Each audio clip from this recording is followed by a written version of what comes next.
Hello, yeah. Uh, Hello, everyone. Today we are gathered here with an academic discussion on ARDS ventilation strategy, and we have our esteemed speaker, Dr. Jignesha, who is a friend of mine, and he's a busy consultant, in critical care. He has a lot of contribution in the field of Yes. critical care. Presently, he is with Bharti Vidyapit. Very humble personality. We are going to learn a lot from his a topic on ARDS. He's basically going to cover ARDS ventilation strategies, the troubleshoots, how do we take care of the weaning process from the ventilator also. With this, we have also Dr. Josh Chaco. He's consultant critical care at Narayan Hirale, Bangalore. Welcome, sir. Welcome, Dr. Josh. Welcome, Welcome, Dr. sir. Jitesh. Hi, hello, Thank thank you, you. sir. Thanks Yeah, very much. and Dr. Josh Chaco will be talking on use of ultrasound on ARDS ventilation. How do we take care of a patient with the help of ultrasound, with the perspective of weaning strategy? How do we assess recruitment, de-recruitment, and also we will be also discussing troubleshoots, how to identify troubleshoots with the ultrasound. He is a pioneer with ultrasound usage in the day-to-day ICU. With this, we have esteemed panelists. We have Dr. Shil Pushpa Bhosle. Dr. Shil Pushpa Bhosle, he is the consultant and professor of intensive care at Tata Memorial Hospital. Very, acclaimed clinician and intensivist. Welcome, Bhosle sir. Dr. Shil, I hope you're there. Welcome to this intense discussion. And we have Dr. Srinivasan. How can I forget? I mean, he has done a lot of work on ultrasound in ICU, and you must have seen. Everyone must have seen him. With the ultrasound workshops in the conferences and all that. So he'll also be throwing light on use of ultrasound and ARDS ventilation strategies with ultrasound. Welcome, Dr. Srinivasan. Dr. Srinivasan is, Thank you, Dr. Rakesh. yeah, Dr. Srinivasan is with Manipal Hospital. Everyone knows this, renowned faculty. Welcome, sir. And we have our own Dr. Aloki Goel, who's there. He will also speak from the students' perspective as to what difficulties we face while ventilating patients with the ARDS, and how do we, he will be also, representing the students, and then we will have very good discussion today. I hope so. So, with this perspective and introduction, I would request Dr. Jignesh Shah to Yes. start the presentation. Over to you, Dr. Jignesh. And Akhilesh, Dr. Gunnar would like to speak. Yeah. Akhilesh, so we have also another faculty with our panelist with us, Dr. Raymond. Yeah. So Dr. Raymond is from the Chennai Apollo Hospital, and he's quite also academically very much interested, and that's why he has accepted our invitation. So welcome, Dr. Raymond, and I invite you to this panelist and for the discussion. So basically, this program is meant for mostly for the fellows and the DNB students. So that is the reason, keeping in that mind. So let's make it very interactive, and whatever the students or the fellows they want to ask any questions or any doubts after this talk, so they can put it in the chat box, and we'll discuss it with among the other panelists. So with this, I hand over the mic to Dr. Jignesh to start on the troubleshooting during the ARDS ventilation. Thank you. Thank you, Dr. Gunadhar. Thank you, Dr. Akhilesh. Yeah, we have very good esteemed people whom we have actually seen growing up as an intensivist, Professor Chaco sir and Dr. Srinivasan. And so what we are going to do this through this presentation is through a case. We are going to just highlight basics of ARDS ventilation. We are not going into the details of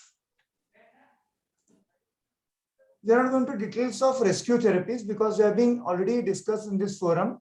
So we'll start off with a case. She's a 50-year-old female diabetic, had fever and dyspnea for last 5 to 6 days, was treated with general practitioner on OPD basis, received some antibiotics. The breathlessness worsened for last 6 hours and she came to ER. So her initial assessment was she was conscious, tachypneic, RR of 36, was not able to complete a sentence, tachycardic 124, BP was 100/56. She is non-hypertensive, warm extremity, saturation of O2 was 85, and she was put immediately on a venturi mask of 60%, and saturation went up to 89-90%. In the EMD, and ABG and X-ray was advised. So this was the X-ray which was done in the EMD, and an ABG which shows a PO2 of 50 mm of Hg on FR2 of 0.6.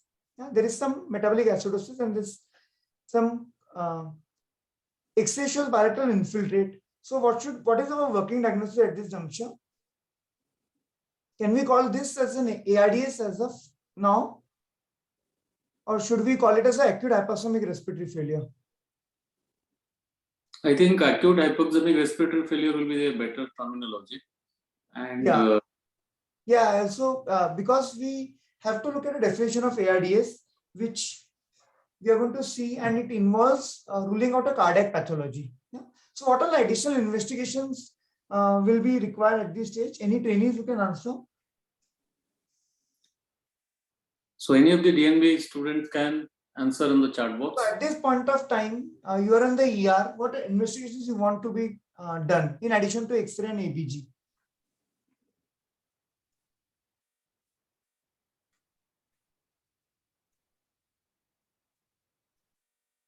Okay, so I could not see the chat box. Yeah, but we will definitely want to do an echo at this juncture and maybe an ultrasound. Yeah. So the first question here is the patient is hypoxemic. She's received a venturi of 0.6. So what should be our target oxygen saturation in such patients? Should we target? Should we give oxygen to get a saturation of 92 to 95%?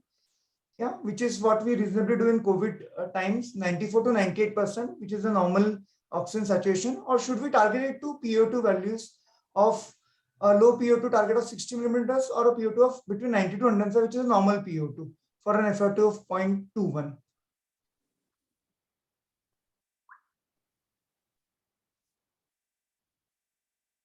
So obviously we're going to give oxygen therapy to this patient. So when we do give an oxygen therapy, we have various alternatives. Yeah? We have alternatives of giving it through nasal prongs, or through a Hudson's mask, or through a venturi, or through an NRBM. Yeah? So what determines that how much oxygen you're going to give?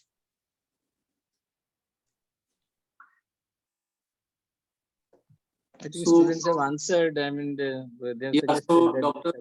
Bhuvanesh Sharif has written that the target saturation should be 90 to 95%, and Dr. Rakesh has written that it is PaO2 should be around 60, and Manoj has written that is the PaO2, the saturation should be around 92 to 96%. Okay, so we are looking at a subset of acute hypoxemic respiratory failure patients, yeah, and it's still not very clear that whether we should target oxygen saturations or whether we should target PO2s on ABG.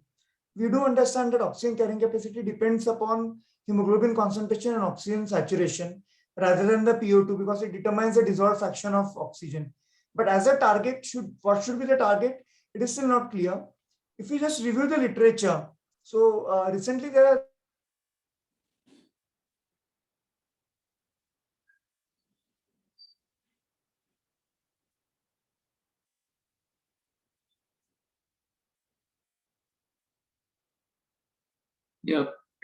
Dr. Jignesh, your slides are on the it's hanged up actually.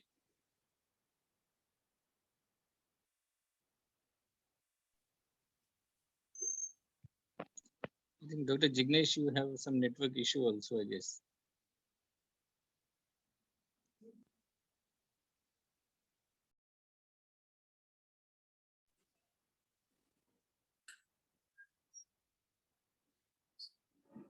So by the time I think there is the issues should be sorted out.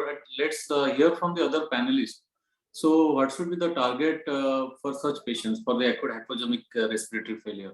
Like whether we should accept permissive hypoxemia, or we should target for the full oxygen delivery to the patient, or the full saturation of 100% for the patient. If I were to go first, full saturation of 100%, definitely not. because excessive oxygen therapy really does not help too much in the entire picture of things. A more conservative oxygen targets, maybe between 88 to 92%, can be more accepted, and that's what the more recent trials, at least which have the ICU ROCKS trial and the HOT trial, which has come out in the last couple of years, they all seem to reiterate the same point that perhaps a more conservative target of say around 88 to 92 or a PaO2 of around 60 would be sufficient, because the outcomes in most of these trials, when they compare it with saturations of meeting saturation of more than 95, have not been different.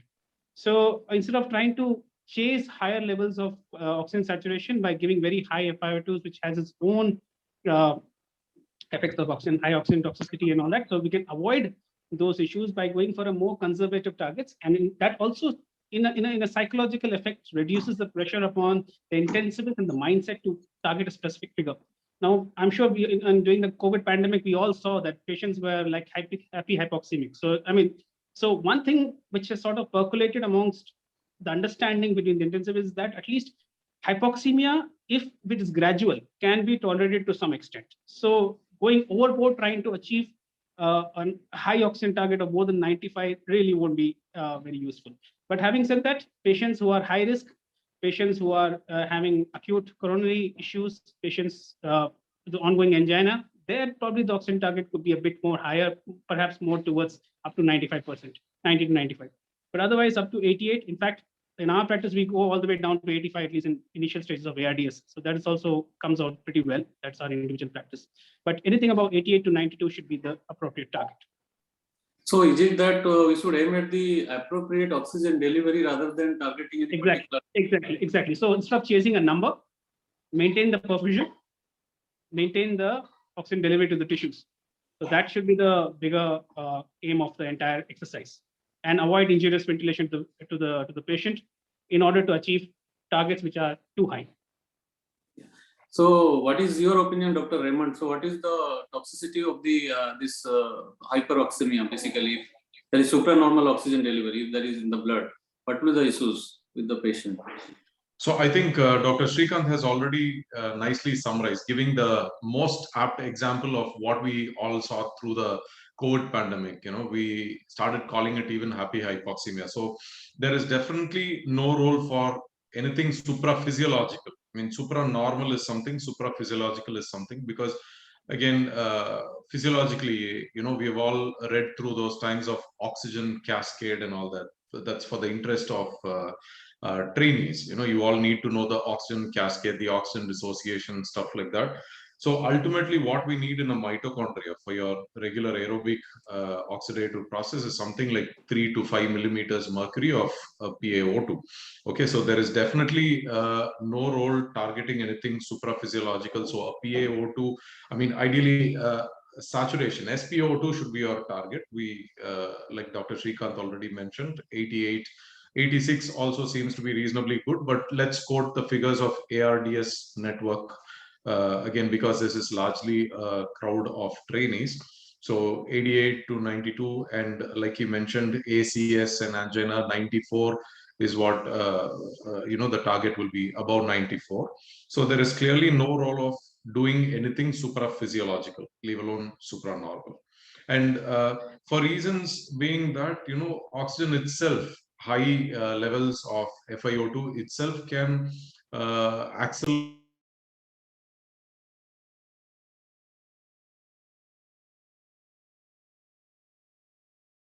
Raymond, you got muted. I think you are in mute mode. Oh, since when have I been muted? Somebody is muted. Okay, fine. No, I was just talking about the toxicity of FiO2, which is again one of the major concerns. Why we again keep talking about the best PEEP, the optimal PEEP. All that is an attempt to reduce the FiO2 delivered because of oxygen toxicity. So yeah, basically oxygen delivery not only depends upon the oxygen support, but oxygen delivery also depends upon cardiac output, and the hemoglobin levels and all that. As long as the oxygen delivery is adequate by any means, whether it is improving cardiac output or by having good hemoglobin levels, I think that won't be detrimental. Even the saturations of 80 to 80% also should be acceptable, and I don't think there would be any organ injury with that actually. by chasing oxygen saturations beyond 90% or 92%, we actually keep on ventilating them and with a larger tidal volume at times. And that is more detrimental, that we need to understand, basically. Agreed. Yeah, Dr. Jignesh is joining because something went wrong. He's trying to Do we join. have his slide? In case his slide is there, we can just try. We can see what his next slide is, and we can just take it. Yes, so not an issue. So basically, our main motto is the troubleshooting during the ARDS ventilation. So before Joe sir will be going to present, I think we'll just take up some of the questions. Like most of the cases, we see the following troubleshooting while our residents are there. Like one is acute hypoxemia, acute hypercapnia, acute hypotension, and third thing is acute rise in the peak inspiratory pressure, acute rise in the plateau pressure. So I think let's take up one by one all these issues. So one is the acute hypoxemia during ARDS ventilation. Sir, if you can, Dr. Srikanth, if you can focus on this, what are the different causes and how to make a differential diagnosis and how to work up this problem? Because ARDS ventilation, refractory hypoxemia is very, very common in most of our practice.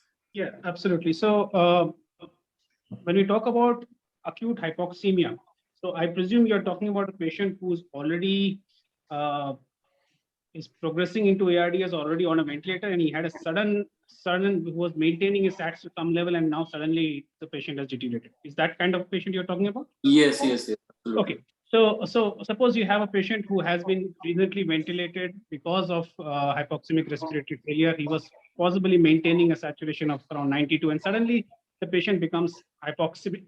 So here, obviously, there's a proper troubleshooting pathway.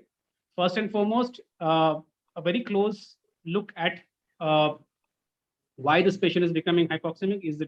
So starting from the look at the patient, is the patient struggling against the ventilator? Is there a lot of efforts? Is there some kind of a tug going on? Is the patient fighting the ventilator? So first and foremost, those issues have to be settled. We know that in the first 48 hours of ARDS ventilation, muscle relaxants are of some use because it reduces the degree of asynchrony between the ventilator and the patient. And that degree of asynchrony, which is reduced, actually goes a long way in reducing the amount of ventilator associated lung injury, because the more kind of asynchronous kind of ventilation you get into, the more wider swings in tidal volume and your plateau pressures come into the picture. And that totally defeats the purpose of lung protective ventilation, which is the only modality which you would say has actually shown, besides floor ventilation, to have a mortality benefit. So first thing first, so avoid any kinds of excessive agitation, fighting the ventilator in the first 24 to 48 hours. In case the patient is doing so, you may have to sedate the patient deeper or perhaps paralyze them at times. Now, once that issue is settled down, second thing, we obviously look for acute blockages, acute kinks of the tubings. We look for any reasons or a mechanical blockage. Quite often than not, there is your HME filter is usually clogged.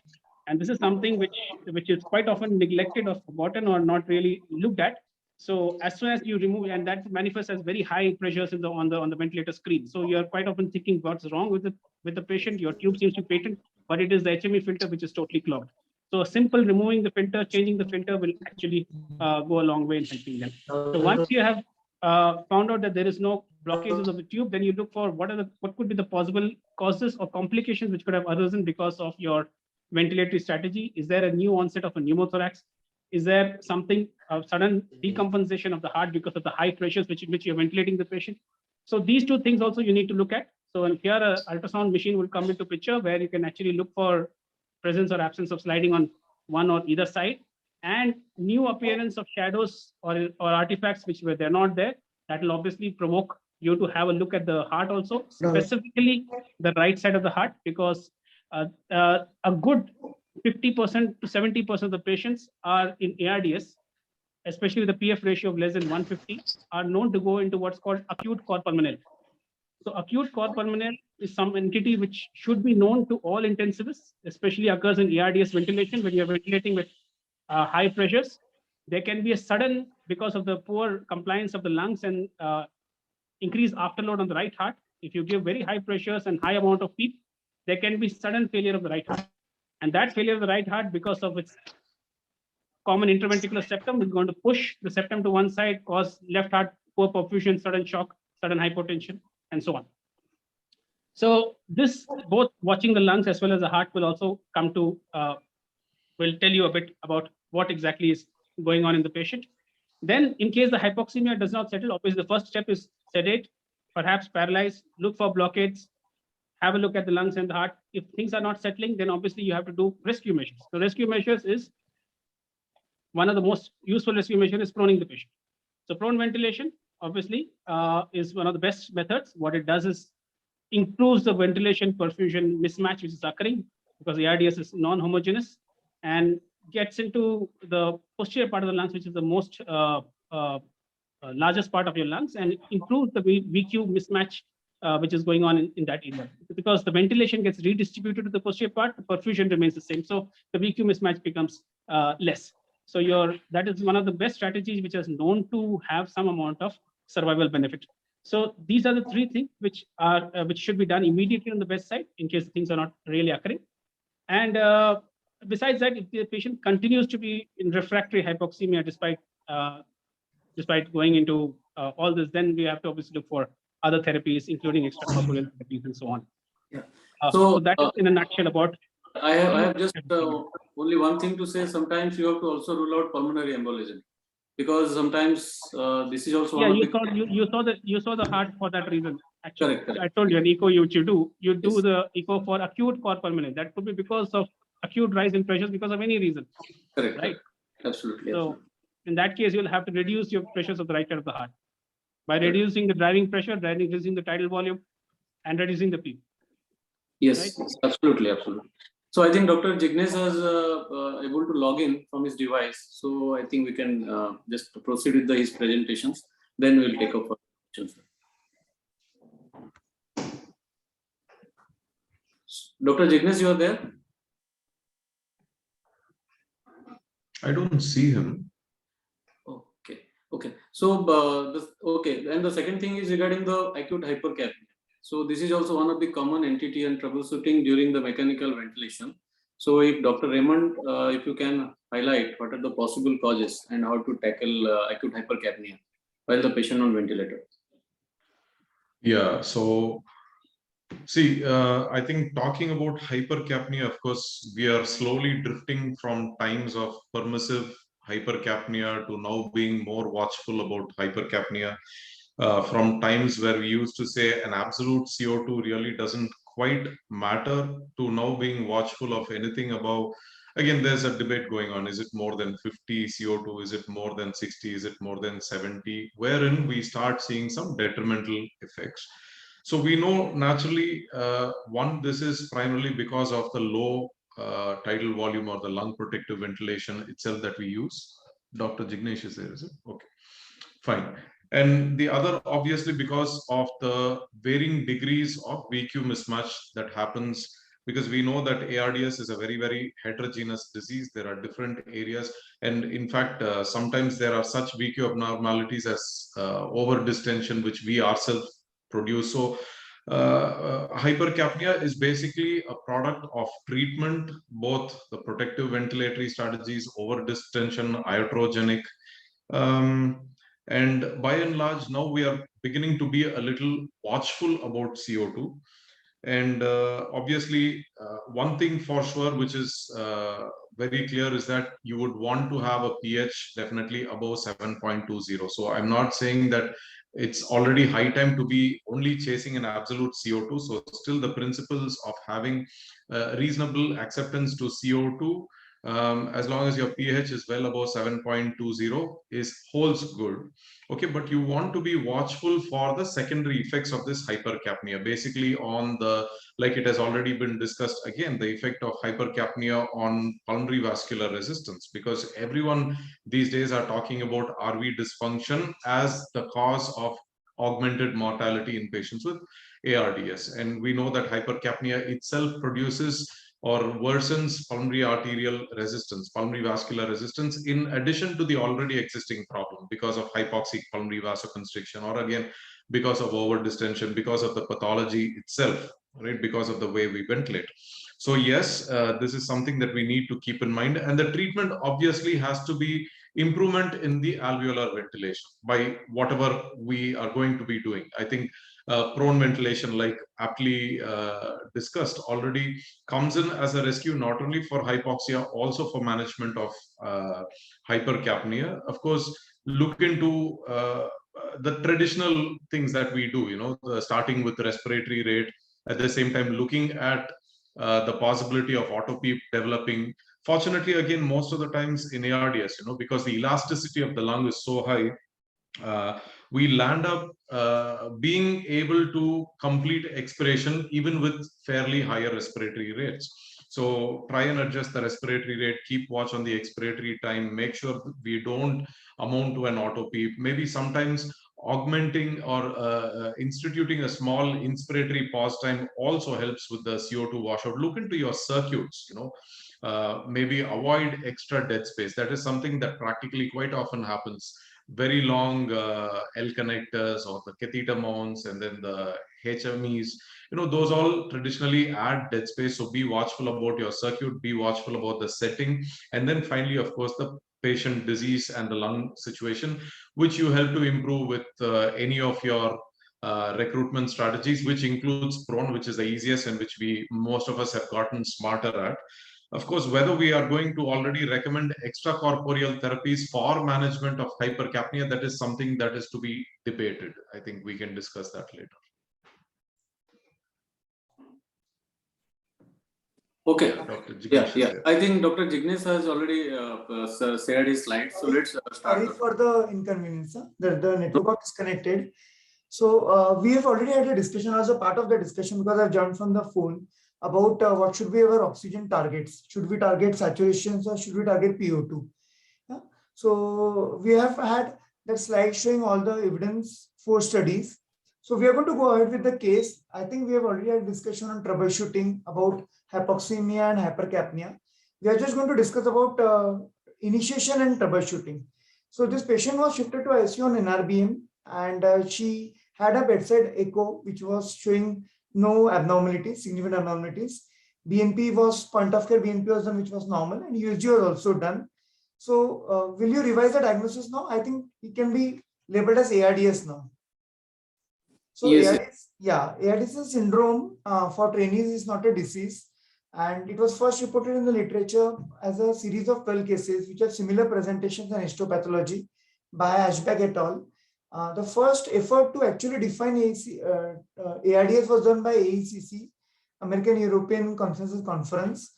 And now we have a recent definition, which is Berlin definition in 2012. So just a quick go through the definition. So it has timing, which is within 1 week of onset of clinical insult or worsening respiratory symptoms.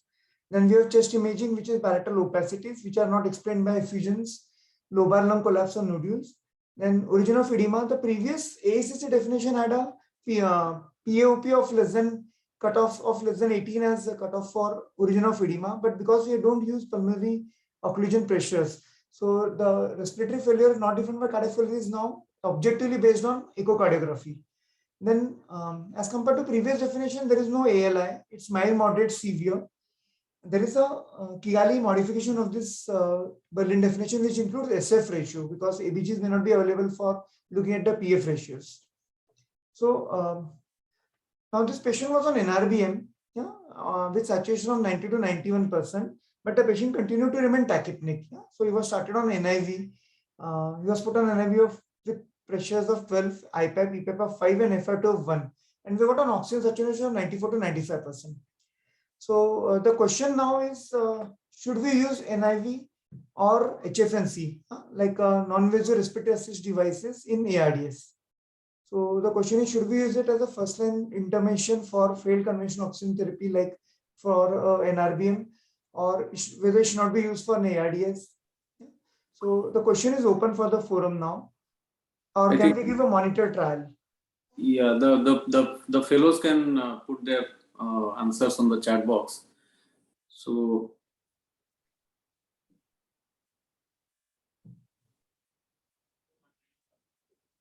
anyway, I think we can go ahead. Yeah, so basically, if you look at the non-invasive ventilatory support in the form of NIV or HFNC, remember when we are providing oxygen to NIV or HFNC, the spontaneous breathing is preserved. The lung and diaphragmatic activity is going on. It may help to avoid endotracheal intubation in select subset of patients and also prevent the complications of invasive mechanical ventilation associated with sedation and paralysis. The con is that because the patient is going to make a spontaneous inspiratory effort, and because of increased work of breathing, because of air hunger, there will be high transpiratory pressure swings, and this can trigger something called as patient self-inflicted lung injury. The other important caveat of using NIV or HFNCs is that often it gives you a sense of complacency, that saturation is 90 to 93%, the RR is settled down a little bit, and we tend to delay intubation, and it is this subset of patients where the intubation is delayed after the use of NIV or HFNC that the mortality is very high. So if you look at the literature, Florali was a trial which was done in a patient with acute hypoxemic respiratory failure.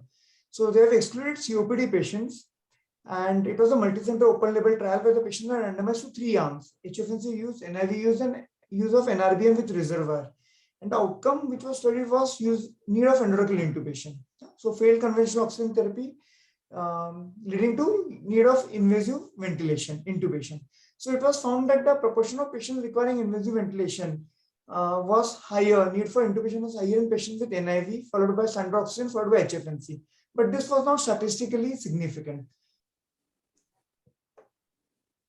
And if you look at the use of NIV in subset of ARDS patients, data from the lung safe and observational study, nearly 15% of patients in this large observational cohort of 2,800 patients were on NIV on day 1 and day 2. And in cases of severe ARDS with PF ratios less than 100, 50% of patients nearly had failure of NIV. And if you look at this cohort of patients, the A group where the PF ratios were less than 150, B where the PF ratios were more than 150, the hospital mortality with NIV failure was to the tune of 50%. So patients who failed NIV, 50% of them required invasive ventilation, and of that the mortality was to the tune of 45 to 50%. So this last study, based on the meta-regression, concluded that NIV was independently associated with increased ICU mortality. And this was more so if the PF ratios were less than 150. So based on this, we have a tendency to use NIV and HFNC in acute hypoxemic respiratory failures, particularly ARDS. But we should always have an eye on whether this patient is really responding and whether it's going to require invasive ventilation. There is no point in delaying invasive ventilation, especially if the ARDS fits into Berlin category of severe ARDS. So in our patient, we did an ABG at 40 minutes and it showed some improvement in PO2. The PF ratios are nearly 110 now, which were previously around 70. So should we continue NIV or should we still go ahead and consider invasive ventilation? So whether this decision can be subjective or we have some objective criteria for taking a call in this case.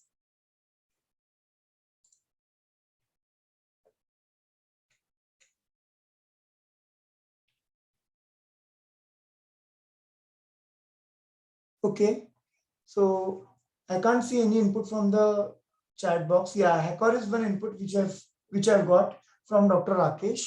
So yes, we have some objective criteria for NIV as well as HFNC.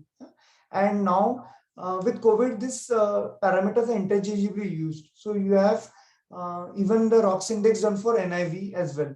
So basically, if you look at this scores, it gives some objectivity to your assessment of HFNC and NIV failure.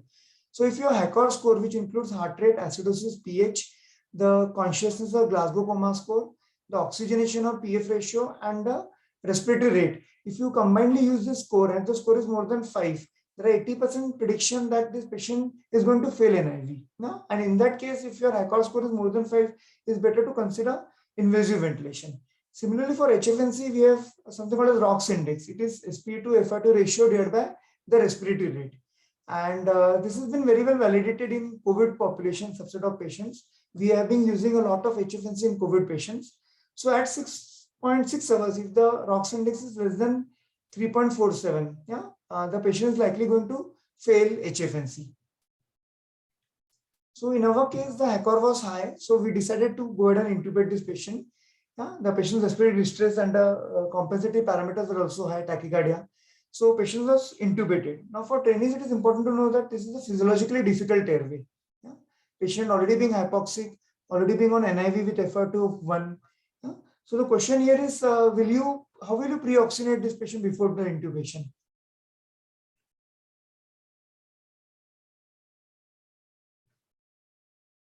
So will you continue the patient being on HFA, NIV 100%? Yeah, with a positive pressure ventilation. Do you want to replace it with bag mask ventilation? So I've got an answer that you can continue with NIV 100%. Yeah. Yes, we have been doing this for COVID particularly with a HME attached between the NIV mask and the circuit. Yeah. So NIV will give you some positive pressure breaths. Yeah. And you have to be prepared, anticipating a physiologically difficult airway, the senior most person with the most feasible device available. So now we are going to initiate the ventilation. The question here was, if the patient develops hypotension at initiation of ventilation, how will you troubleshoot?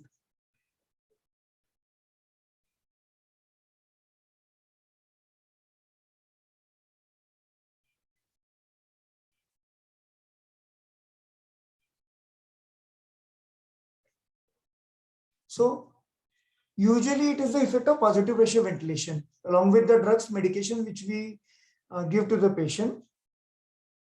The vasoactive medication. Also, hypoxia causes a lot of sympathetic drive. Yeah? The moment you give medication sedation, this sympathetic drive is washed away, and all this contributes to drop in blood pressure. You have to be very vigilant. Most of the patients will require transient vasopressor supports when you initiate the mechanical ventilation. Remember, whatever interventions you are doing, there is going to be an effect on patient's physiology, and you have to be very watchful about it. So we are going to just quickly go through the modes of ventilation, what all settings you will make for initiation of ventilation. So everybody agrees the FR2 has to be 1. Any thought process about the mode to be used? Volume control, pressure control, any idea? Or any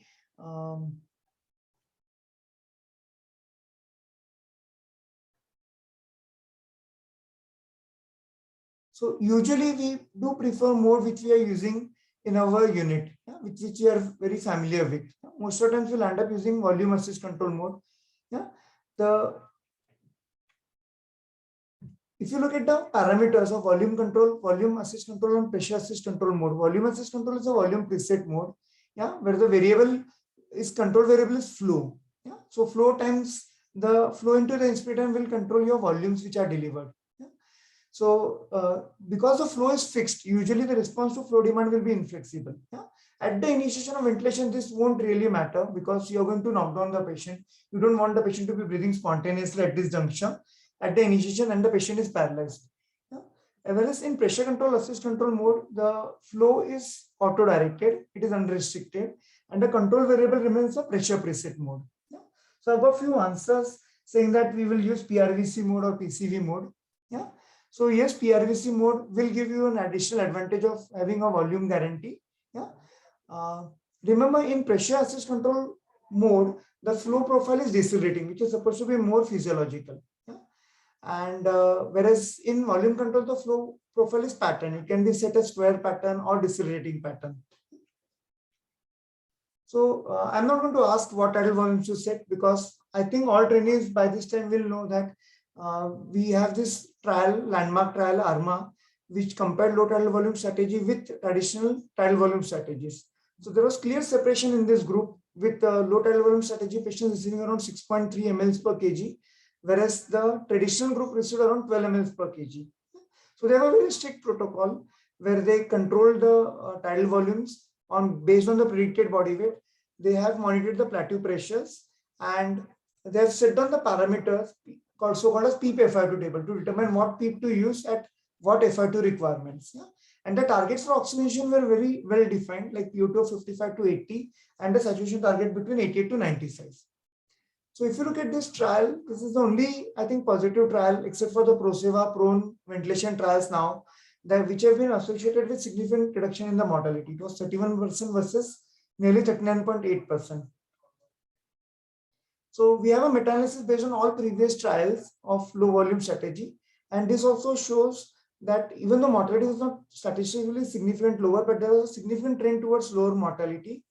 And in the meta-regression, they said that as the volume is lower, the mortality reduces. So it reduces the time, and this has become a standard practice now. So there is no way we can probably alter this practice. What we have to do at the bedside is to ensure that we are actually measuring the height, we are actually calculating the predicted body weight, and we are using 6 ml per kg for a patient who has got ARDS. It's usual tendency to eyeball, and we tend to just dial in some pressure, some volumes, and if the plateau pressures are okay, then we continue with that volumes. But it's not a good strategy. We should measure the height and predicted body weight. Remember, this lower tidal volume strategy will also be important in all patients with lung injury prediction scores which are high, which are based on the inciting factor or disease factor, and which will be based on the other additional comorbidities like diabetes or presence of obesity or chest wall compliance. So it is important to know that low tidal volume strategy is also for preventative strategy, for patients who have got a high lung injury prediction score. So the next $1 million question, which is difficult, and actually we have multiple strategies to set this, is how much PEEP to set. So I'll want this question to be taken up by the students. So at the outset, when you're starting the ventilation, how much PEEP will you set?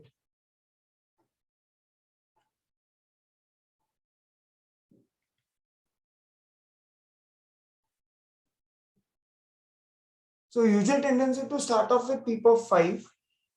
See the oxygenation, because usually at the initiation you will have hypotension. I got an answer saying that optimal PEEP to maintain a plateau pressure of 30 centimeters of water. Yes, that is one of the strategies which has been studied. We all know that PEEP is a very important tool to improve oxygenation. It is going to cause recruitment. It's going to reduce the shunt because it opens up the closed alveoli. It reduces the VQ mismatch. The open alveoli are kept open using a positive end expiratory pressure. So it will prevent repetitive opening and closing and biotraumas. And at the same time, it increases the end expiratory lung volume. So this is all going to improve the oxygenation. So when we talk about setting up the PEEP, remember we have multiple strategies, and all these strategies have been evaluated through different trials. So PEEP FR2 table was used in ARMA, the ARDS low tidal volume strategy. Then we have alveolar trial, which has also used the PEEP FR2 table at 2 different levels, low PEEP and high PEEP level. Then there are a few trials which have looked at open lung strategy. They have looked at best oxygenation compliance method by either using an incremental PEEP or decremental PEEP strategy. So you can either target to oxygenation or target to compliance. Most of the modern ventilators will give you the readings of compliance, and they do have a PEEP setting tool which is based on the best compliance method. Then in the experimental studies, we also use pressure volume curves and inflection points. The lower inflection point below which we should not go, the pressure should be, the PEEP should be above lower inflection point to prevent collapse or de-recruitment, and the upper inflection point above which we should not set the pressures because it causes hysteresis and over distension. So in addition to this, there are a few experimental strategies which are supposed to be more physiological, like checking a transpulmonary pressure, because it's also going to give you a clear idea about the lung strain. So there are strategies based on transpulmonary pressure. There are strategies based on driving pressures. And there is something called as you give a PEEP and you look at the recruitability in real time, either by using CT scan, ultrasound, or electrical impedance tomography. So these are different methods of setting a PEEP. So whenever you're setting a particular PEEP, remember you have to have a set goals. You have to have an oxygen saturation which is between 80 to 92%. PO2 according to ARDS trial, a target of 55 to 80. You have to ensure that the plateau pressure is less than 30. You have to ensure that hemodynamics are well maintained. Remember, the most important side effect of PEEP is abnormal or unstable hemodynamics. This is particularly more so in patients who are underfilled. Then you have to know what the driving pressure is, and we're going to look at the driving pressure and transpulmonary pressure as we go through the presentation. I'm just going to go through a few trials of PEEP just to understand how the strategies were defined over a period of time. So in the initial 70s, 80s, 90s, the rationale for giving PEEP was improving oxygenation. But people have realized that if we want to improve oxygenation, if we give PEEP, there will be hemodynamic effects. So in those days, the best PEEP was defined as one which improves oxygenation and does not cause any hemodynamic compromise. Then over a period of time, the compliance came into picture. people do understand the importance of compliance, the inflection points, and the PV curves come into picture, and they help us to determine the optimal PEEP in this patient. Subsequently, through the last 20 years, what different strategies have been tried, but the intention is more of a lung protection. Yeah, so we want to prevent repeated opening and closing of alveoli. We want to keep them stable. Yeah, this was all labeled as open lung strategy. So there were different ways of starting this open lung strategy, like using a PEEP table or using plateau pressures to target your PEEP, yeah, or using something called as recruitment manuals and a PEEP strategy. So we will just go through these trials quickly just to understand how they thought of setting the PEEP in different clinical contexts, yeah, over a period of years. So now we have got this facility of doing an ultrasound to see the real-time recruitment, which Chaco sir is going to elaborate on that. So the first trial was alveoli. Remember, all these trials are negative. The only intent of highlighting these trials was that there are different strategy of deciding PEEP values. Yeah? So in alveoli, there were around 550 patients. The first 80 patients received recruitment mania. The PF ratios of patients were between 150 to 160. So they will fit into all moderate ARDS. Yeah, there was no mortality benefit seen in this trial. The PEEP separation was adequate after they've modified the high PEEP strategy in between. So it was 8 in a low PEEP strategy versus 13 in high PEEP strategy. So here the entire PEEP strategy was based on the PEEP FR2 table. The conventional strategy was the ARDS net trial, and the experimental strategy was PEEP, which was set higher to ARDS net trial. Then we had this trial, which was express trial. It set the PEEP as moderate PEEP between 5 to 9 centimeters of water. And the other strategy, the experimental strategy, was to set the level of PEEP to get a plateau pressure of 20 to 30. So here there was no fixed PEEP FR2 tables. They were increasing the PEEP till your plateau pressures are around 30, yeah, which was already established as a standard of care that we should not allow the plateau pressures to be more than 30 to have lung protective strategy. So in this strategy, even though it improved lung function in terms of compliance, yeah, it reduced the days of mechanical ventilation, the organ failures, but there was no improvement in statistical significant improvement in 28-day mortality. The strategy here was based on the plateau pressure. Yeah. The third trial was the LOVS trial. Yeah. So it was the term open lung strategy came with this trial. Yeah. So here they have a control PEEP, which was based on PEEP FR2 table, and there was something called lung open ventilation strategy. Yeah? So the lung open ventilation strategy was with a higher levels of PEEP. So if you see with FR2.4, the PEEP which was given was between 10 to 18, which is probably we are not going to use at this juncture. Yeah? The plateau targets for control was 30, whereas for the lung open protective ventilation strategy was 40. So it did improve secondary endpoints in terms of hypoxemia, need for rescue therapy, but there was no improvement in the all-cause mortality, which was the strategy. This term open lung approach was coined in this trial, where they actually use recruitment mania, yeah, and they use stepwise PEEP strategy, the decremental state PEEP strategy. So what they did was they started off with 6 mL per kg. They set a PEEP of 25. There is a stabilization period in which they've calculated the compliance, yeah, and gradually over a period of time they've reduced the PEEP by 2, and at all levels they've calculated the compliance. The servo ventilator was used. Most of the ventilators now will give you compliance readings. This was continued till you identify the PEEP with maximum compliance. Yeah? Then you again recruit and give a PEEP which is 3 centimeters above which you got a maximum compliance. So this was a sort of decremental PEEP strategy. So they found that the driving pressures were low. The PF ratios are much better in open lung approach, yeah, with this way of setting in the PEEP. Yeah. It improved oxygenation, driving pressure, but there was no effect on mortality, ventilator-free days, or barotrauma. So roughly you have seen the 4 different approaches to setting the PEEP. One is the PEEP FR2 tables. The other is based on the plateau pressure strategy. The third was what we say high PEEP strategy, open lung strategy, because we are going to give high PEEP. And the fourth was the decremental PEEP strategy. Yeah. So all the systematic reviews, there are many systematic reviews based on evaluating the PEEP strategy between high and low PEEP.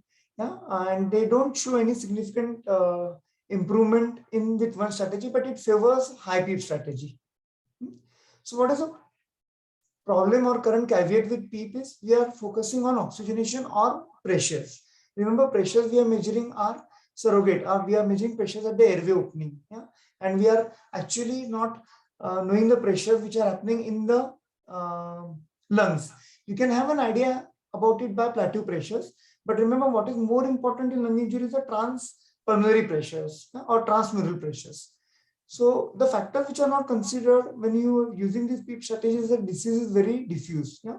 There's a baby lung. There is a lot of difference in regional compliance. Yeah? There may be component of chest wall stiffness. So you can't have a PEEP FR2 table which sets a PEEP of 16 for all patients with FR2 0.5 because patient disease condition, compliance, the chest wall condition, the body position will be all different. So this is a very important caveat of PEEP strategies. Yeah? So we don't have a golden rule. But remember, we have to target it to best oxygen and compliance. At the same time, remember, we are using PEEP as a lung protective strategy. So we have to ensure that the plateau pressures are not high. We have to ensure that we are not over distending, causing more of a dead space ventilation by giving high PEEPs. Yeah? Remember, this will always be associated with hemodynamic compromise. So hemodynamic effects should not be overlooked. Yeah? They're often easy to manage, like giving some fluid challenge or giving a vasopressor. But if you increase the PEEP and if you get hemodynamic compromise, probably there is some component of over distension. So the next question is, should we use recruitment manuals?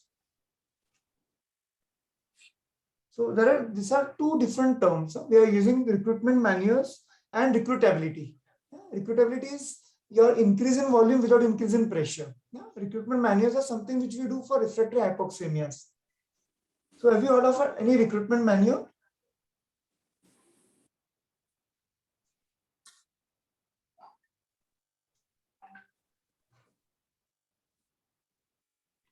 Okay, so we have CPAP, 35 to 40 for 40 seconds. We have PEEP strategy, yeah, which is PEEP. We gradually increase the peak pressures and PEEP up to 60 centimeters of water. Keep it for a period of 2 to 3 minutes and then reduce the pressures gradually. And there is something called a staircase recruitment manual. Most of the ventilators will help you to set this recruitment manuals. But remember, if you look at this trial, ART trial, yeah, it is clearly shown negative effect. Yeah? Those patients who had received recruitment have high incidence of mortality, which was statistically significant. Also, high incidences of barotrauma and volutrauma. Okay, so the next question is, as we have already discussed in troubleshooting, should we increase inspiratory time? So inspiratory time is going to increase the mean airway pressure. Yeah, and when you do that, increase the mean airway pressure, give a pressure over high period of time. Remember, you're giving time for slow alveolus to open. Yeah, and this will probably lead to more uniform distribution of volumes. Yeah, and that is the rationale of giving a higher inspiratory time. Yeah, there's a small physiological study which was associated with physiologically important endpoints, a better endpoint. So the end expiratory pause, yeah, was set in patients, and it was associated with improvement in compliance and also reduction in CO2. Yeah? Because there was improvement in compliance, they could actually come down on tidal volumes as well as, yeah? And there was no significant change in PO2 values. So come back to a patient, what you are going to monitor, what we usually monitor.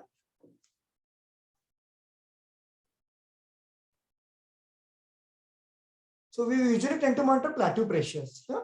So plateau pressures are end inspiratory pause pressures. Yeah. So we do an inspiratory hold manual. Remember, when you're checking a plateau pressure, you have to ensure that your flow is constant.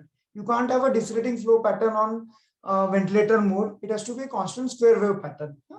So it reflects alveolar pressure, and the target plateau pressures are 28 to 30. So problems with plateau pressure are, we are using them as surrogate for lung stress. Yeah.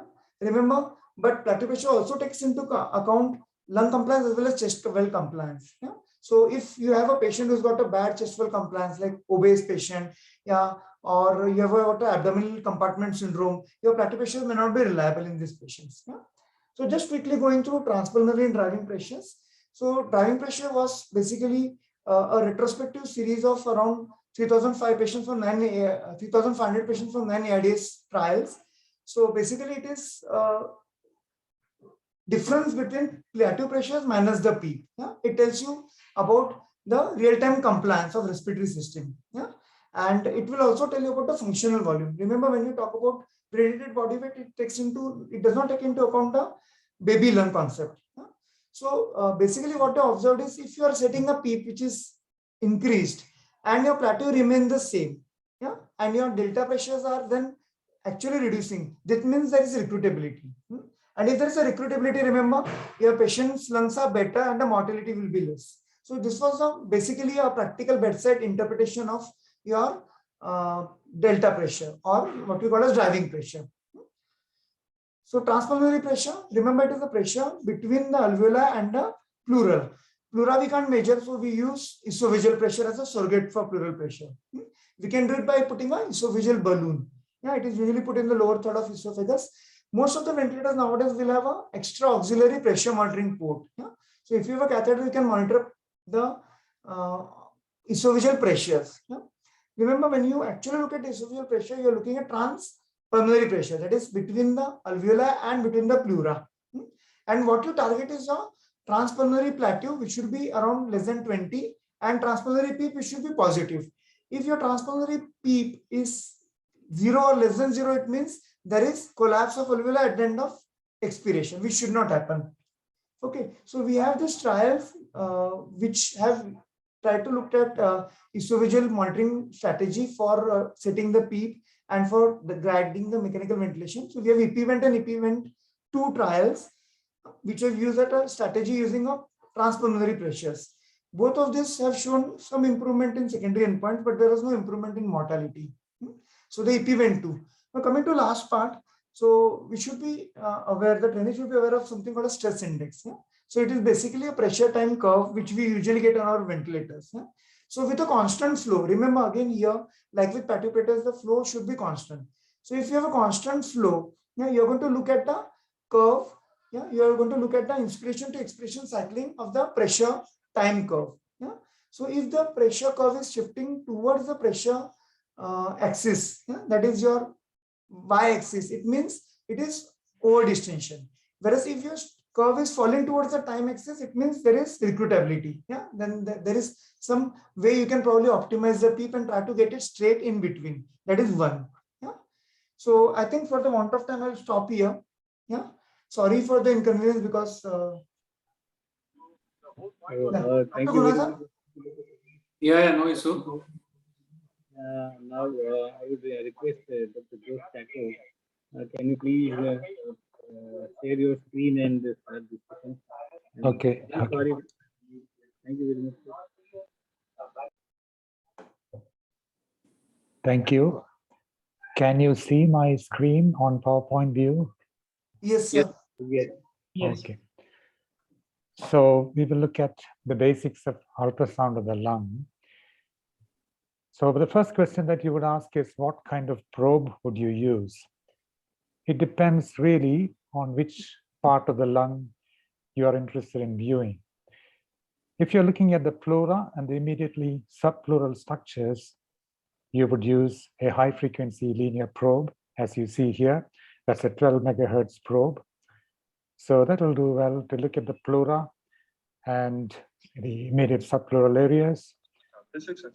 If you want to look deeper, you can use 2 different types of probes. The curvilinear probe, as you see here, and most suitably, the microconvex probe that you see on the screen, which is a mid-frequency probe. In this particular machine that we use, it's got a frequency of 8 megahertz, and that views the lung quite well from most angles. And the echo probe, if you don't have any other probe to go with, is also quite adequate to look at the lung in detail, particularly the deeper areas of the lung. Of course, if you are looking at the pleura specifically, the echo probe may not give you a very good resolution. You might actually need to use a higher frequency probe. The next question is, where exactly do you place your probe? What are the zones that you're interested? You need not be too precise with your positioning of the probe. The essence is to look at the lung from all possible angles. Conventionally, you divide the lung into 6 zones, as I have shown here. You draw 2 longitudinal lines. The first is along the anterior axillary line. The second longitudinal line is along the posterior axillary line. and then you draw a line across. So that divides the lung into 6 zones. Most important is not to miss out on the posterior areas of the lung, particularly in patients who are lying on their backs, lying supine. You may not be able to access the posterior areas of the lung, especially if you're using a curvilinear probe. So that's where the microconvex probe comes in handy. You just need to tilt the patient a little bit to the other side, and you can place the probe appropriately posteriorly to look at what's going on the posterior aspect of the lung. This is particularly important because most of the changes in critically ill patients occur posteriorly or start posteriorly, like in ARDS, for instance. Most of the anterior apical areas of the lung may be spared in ARDS. And ARDS is a disease of the posterior aspects of the lung, and you shouldn't miss out on what's going on there. It's most important.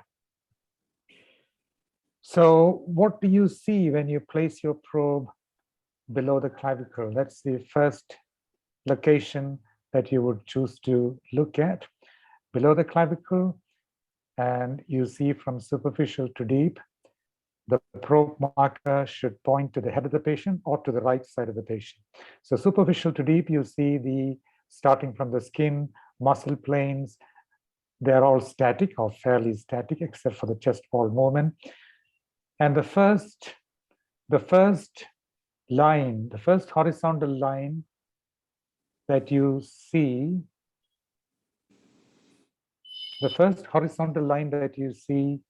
coming from superficial to deep, that moves from side to side, is the pleural line, as you can see very clearly on this image. So this is a patient soon after intubation. You're looking at whether the lung is expanding at the spot that you have positioned the probe. And you can see, if you see this, that's a sigh of relief. It means that the lung is ventilating adequately at this particular point. However, you look at this view. Here you can see the pleural line, but in this case, the pleural line is not moving from side to side. It's a static pleural line. Now, what does that imply? It simply means that the lung is not expanding at that particular spot where you're placing your probe. It could mean several things. After intubation, it could mean that you have intubated the bronchus, the main bronchus. If the left side is not ventilating, it could mean that the tube is way down on the right side. It could be a pneumothorax. It could be a collapsed lung as well. So all these are possibilities that you would need to consider if you see the pleural line static, as you see on the screen. And that's the rib shadow that you see here, the hypoechoic shadow. And you need to look for the pleural line below the rib. So that's the pleural line. It's static at this particular point, and you need to know why is it static. Okay, so that's the normal lung. This is the microconvex probe placed right below the clavicle. You see the pleural lines sliding from side to side. You don't see any other lines or artifacts starting from the pleural line. However, you see here, let's say, totally different scenario altogether.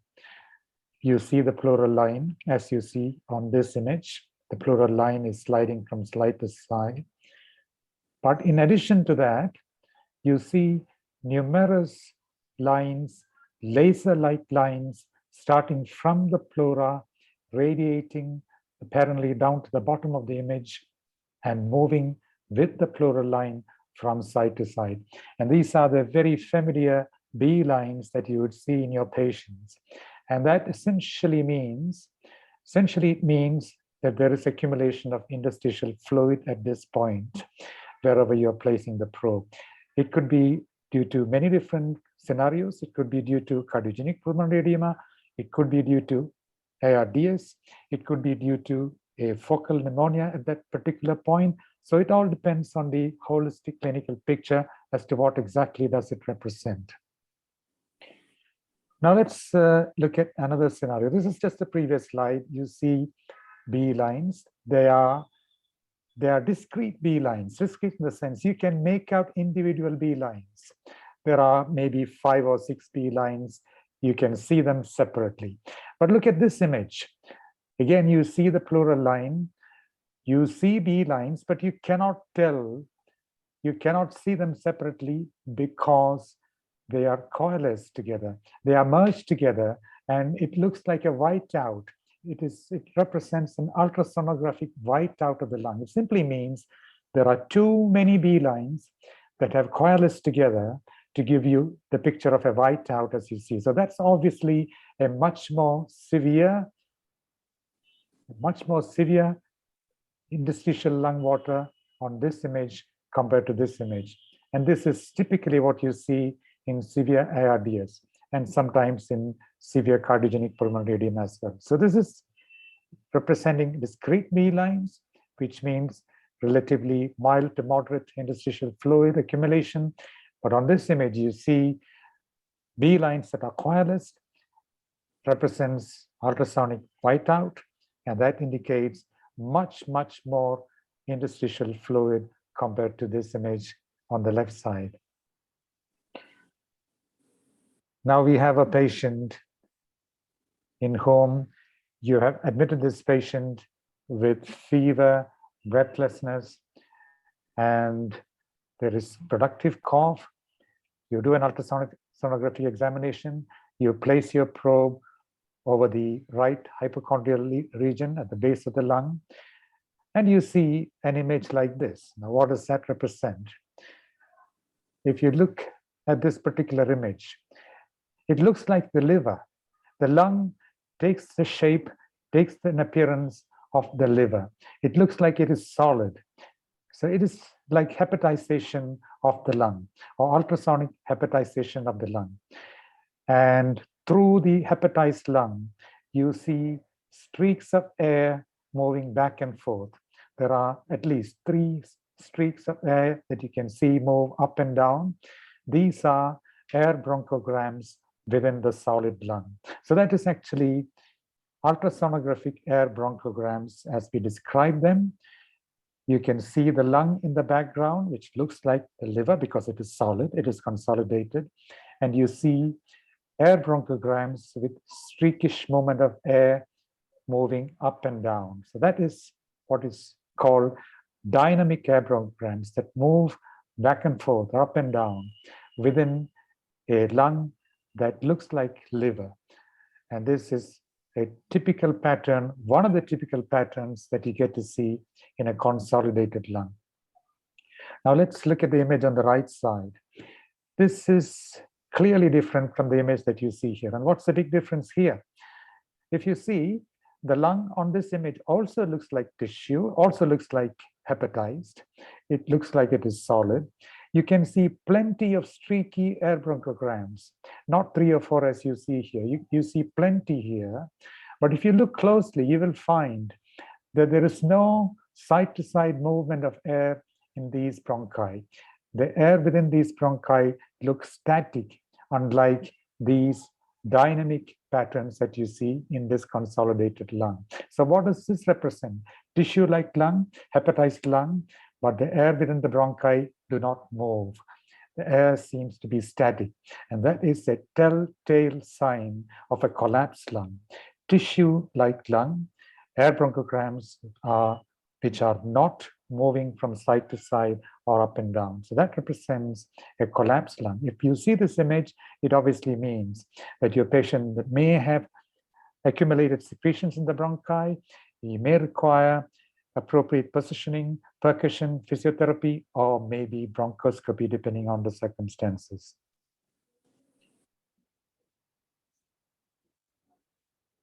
Now, this is one of the images that you saw previously. You see the pleura, the pleural line moving from side to side. There's nothing abnormal here. That's very good. But on this image, as we saw previously, you have a static pleura. And when you see this, you must keep the possibility of a pneumothorax in mind, depending on the clinical circumstances. For instance, in your patient with ARDS who is being ventilated with reasonably high ventilation pressures, high PEEP levels, suddenly develops hypoxia in the middle of the night. The saturation drops from 95% to 75%, and you don't know what's going on. And this may happen several times during the day. And obviously, it's not easy to get an X-ray each time, and you can't really see it in real time either. And that's where, for an experienced observer, the ultrasonographic probe becomes a very handy tool by the bedside. What do you see? What is the unique sign, the specific sign of pneumothorax? If you look at the pleural line here in this patient who had a pneumothorax, you will see the pleural line moves from side to side, but only up to a particular point. Beyond that point, there is no slide of the pleura. The pleura looks static. So the pleura slides up till about the halfway mark, then it stops sliding there, and then you see a static pleura. In other words, if you look at the image here, what you see is pleural slide, of course. That part of the pleura is sliding. This part of the pleura is not sliding, it is static.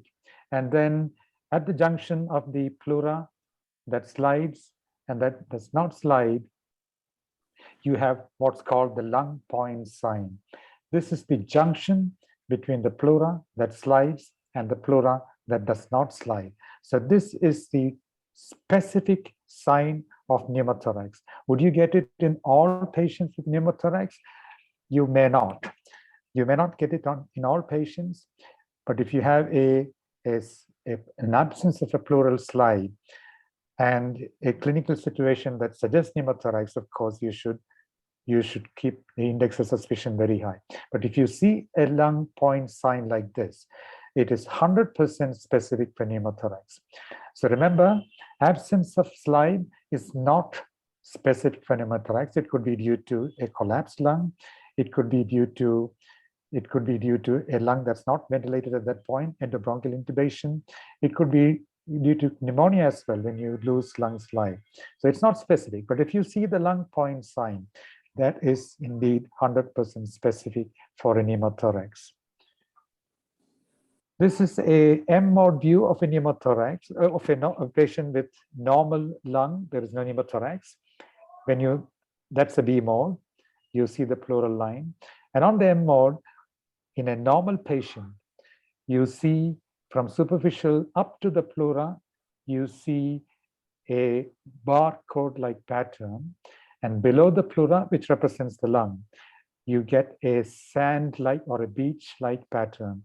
So there is a distinctive difference between the image above the pleura and below the pleura. That's normal. But then, if you have a pneumothorax, what you see is a barcode pattern from top to bottom. That's the pleural line. There is barcode above, barcode below. So if you see this on M mode, that again suggests a pneumothorax. Again, it's not specific for pneumothorax. The specific sign is the lung point sign. I'm sure you're all very familiar with this image. I need not describe. It's a patient who has a fairly big size pleural effusion. The probe is on the right hypochondrial area. That's the liver. You see the diaphragm here. That is the pleural effusion, and you see the lung. The lung is floating within the pleural effusion, pretty much like a jellyfish floating in water. So that is described as the jellyfish sign of pleural effusion. You can, if you need to drain it, of course, you can do it under real-time ultrasound guidance. You can see the needle pass here. And once you pass the wire, you can track down the wire as well with the ultrasound probe, confirming its place above the diaphragm where you want it to be. And we were talking about pulmonary embolism, which can happen in many patients with ARDS, and you may not be able to tell. How do you know if it is pulmonary embolism? How do you suspect? You get right heart dilatation. Of course, you can get right heart dilatation as an acute cor pulmonale in ARDS as well, as we heard. But in a patient who had fairly normal sized right ventricle, and if you see this sort of pattern quite unexpectedly, it strongly suggests the possibility of acute pulmonary embolism.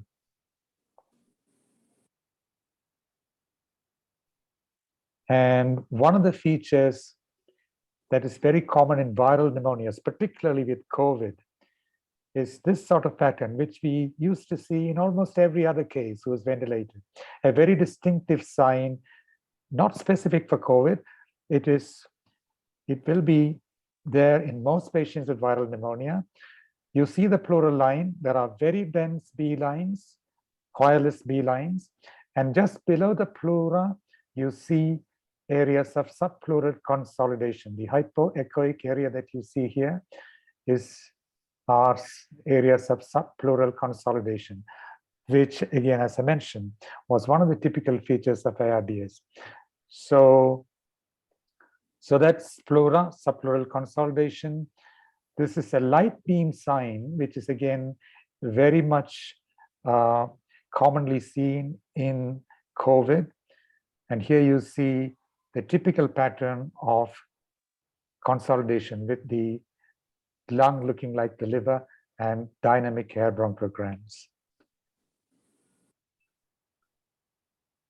Now, very important in your patient, particularly when you're trying to wean the patient off ventilator support, to look at the diaphragmatic function. Is my patient ready to wean? Would he be okay with spontaneous ventilation? Will the diaphragm be strong enough to sustain spontaneous ventilation? And this is something we particularly noticed during ARDS, because many of those patients, during COVID ARDS, many of these patients were on neuromuscular blockade for days together, weeks together. And many of them, even very young patients whom you would otherwise expect to have a good recovery, when the hypoxia is resolved, they go on to develop severe muscle weakness, which is represented as severe diaphragmatic dysfunction. So how do you look at the diaphragm? How do you interrogate the diaphragm with ultrasound? There are two things that you must look at. One is the thickening fraction of the diaphragm. By how much does the diaphragm thicken? For that, you need a high-frequency linear probe. You place the probe in the hypochondrial region at the junction of the liver and the lung, or the spleen and the lung, as the case may be, on the right or the left. And you see what's called the area of apposition between the diaphragm. If you look at this image, starting from superficial to deep, that is the liver. And you see two almost parallel lines, one on top of the other. That represents the diaphragm. And you look at the movement of the diaphragm in a spontaneous ventilatory mode, like with a low level of pressure support. What you see in a normal person is something like this. The diaphragm will start from a very low level of thickness. And as the patient inhales, it really thickens out. It thickens out to normally more than 20% of baseline. So that's the minimum level of thickening that you need. Starting from baseline, you need thickening of at least 20%. So that's baseline, deep breath, and you see that it is thickened. In this case, it is much, much more than 20%. So that means that diaphragm is quite okay. Your patient may be ready to wean, maybe even try TPs or extubate. But look at this patient. The patient is actually on pressure support. He has some spontaneous respiratory effort. You can see the diaphragm move, but does it thicken? No. The thickness of the diaphragm remains almost the same during inspiration and expiration. There is hardly any thickening visible. So that means this patient has significant diaphragmatic weakness, and he may not be ready for a TP's trial or to consider weaning. The other thing, so that's thickening, baseline thickness, that is the full thickness on deep inspiration. But look at this patient, starting with a baseline thickness like this, it hardly thickens during inspiration, which means severe impairment of diaphragmatic function. The other thing that you look at is the degree of excursion of the diaphragm. By how much does the diaphragm move during inspiration? And that you get on the M mode, as we can see here, that is the baseline level of the diaphragm. This is the extent to which the diaphragm has moved. Normal excursion is at least 2 centimeters. So if you don't have 2 centimeters, it means diaphragmatic excursion is poor. The patient's diaphragm may be weak. He may not be ready to wean or for a TP trial. So 2 things to remember: thickening of the diaphragm by thickening fraction with a high frequency probe, at least 20%, and excursion of at least 2 centimeters.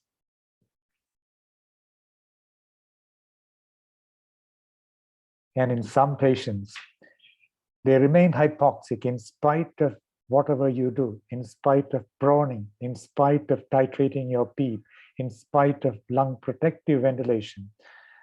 You are completely lost as to what is causing this hypoxia. Don't forget to do a bubble test, like in this patient. In fact, we've seen quite a few patients, severe ARDS, who are ventilated with high pressures, high PEEP.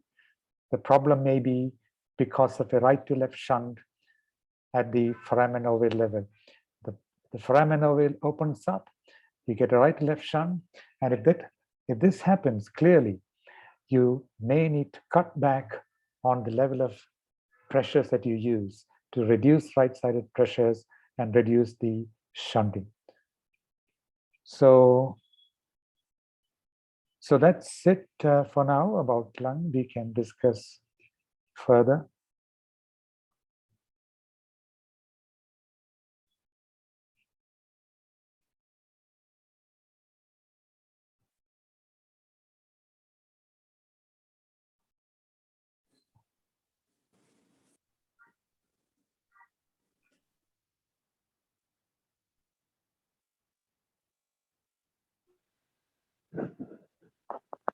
Yeah, thank you, sir. Thank you for the excellent presentation. So, so regarding the ultrasound, sir, I just like to have one question. Like ventilating an ARDS patient. So nowadays there are other modalities of monitoring of regional ventilation like EIT and ultrasound. So how effective is the ultrasound diagnosis of getting this ventilation perfusion mismatch compared to the electrical impedance tomography in a patient, sir? Ultrasound is a reasonably good tool if you do it serially from time to time on a regular basis. And it is ideal if the same observer does the examination at regular intervals during the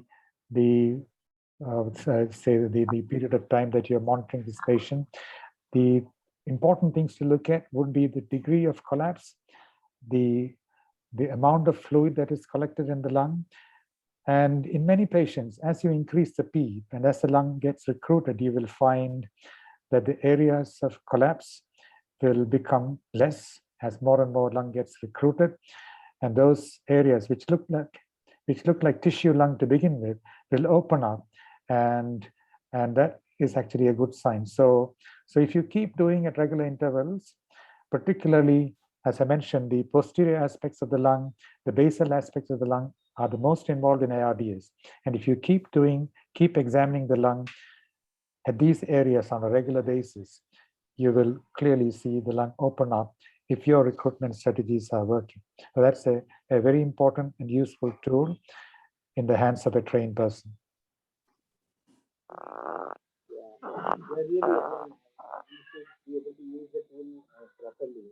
I have one more question to all the panelists. I mean, we have a lot of emphasis on use of ultrasound by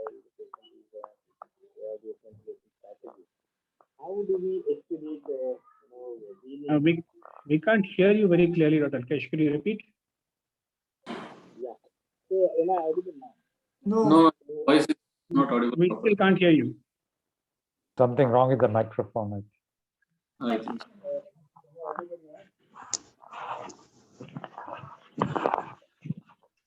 So, so Dr. Steele, if he's here, so Dr. Steele, I would like to ask you a question.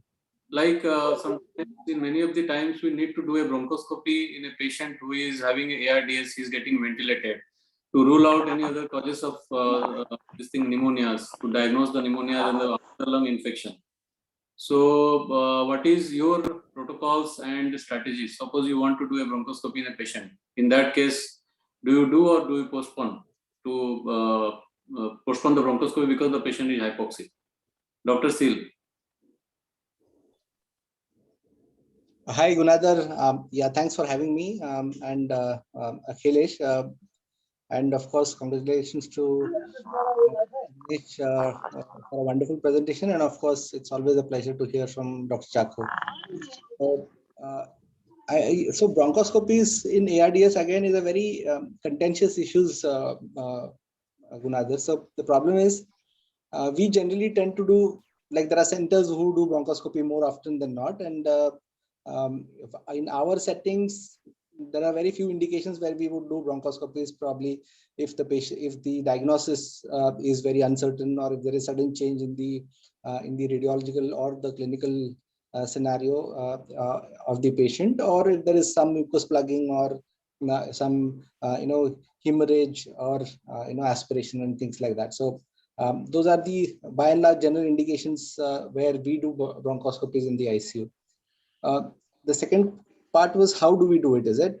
Yes, So yes. we're not very so the reason why we are not very comfortable doing bronchoscopies routinely in ARDS is because, like we all know, that bronchoscopy is again a procedure which would cause de-recruitment of the alveoli, and if you, and there is always a chance of having increased airway pressures, barotrauma and pneumothorax and things like that.